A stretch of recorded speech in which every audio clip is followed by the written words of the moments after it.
Alle esplosioni dei walkie-talkie avvenute martedì scorso in Libano per mano israeliana, che erano costate la vita a 15 persone e avevano portato al ferimento di oltre 4.000 individui, sono seguite altre esplosioni nella giornata di mercoledì, sempre a causa di dispositivi elettronici manomessi da Israele, e questa volta sono morte 20 persone e circa 450 sono state ferite. Tutto questo avveniva proprio mentre si celebravano i funerali dei miliziani di Hezbollah uccisi da Israele il giorno precedente. Questa grande operazione militare di hackeraggio da parte di Israele si inserisce perfettamente in quello che il ministro Yoav Gallant, il ministro della difesa israeliana, ha definito nuova fase della guerra a Gaza.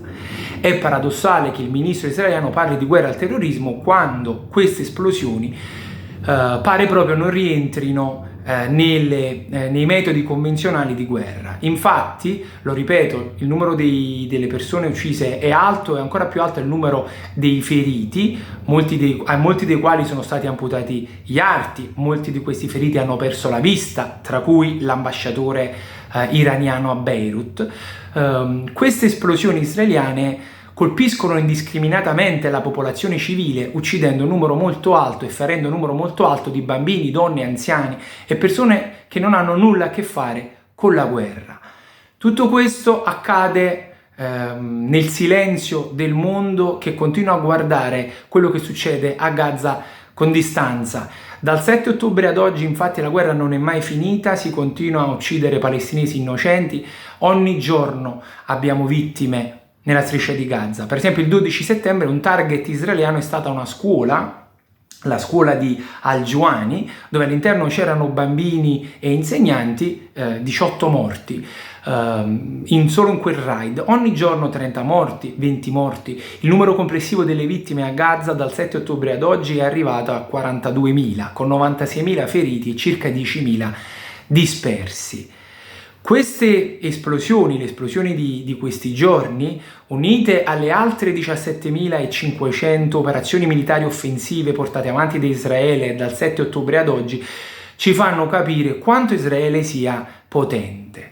Infatti Israele si può permettere di attaccare non solo in territorio palestinese che occupa nel suo stesso stato, ma Israele si può permettere di compiere azioni militari anche al di fuori dei propri confini. Lo fa infatti in Libano, in Siria, in Iran, in Yemen.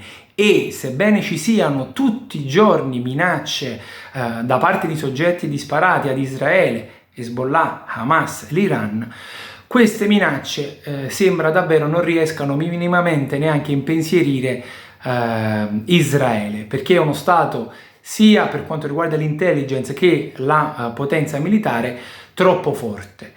In settimana l'organizzazione, cioè l'Assemblea Generale dell'ONU, ha votato nuovamente affinché Israele cessi l'occupazione nei territori occupati e è stata approvata con una larghissima maggioranza, è stata votata con una larghissima maggioranza questa risoluzione che risulterebbe essere un diktat per Israele. In 12 mesi deve lasciare i territori occupati in Palestina. Vedremo che cosa accadrà.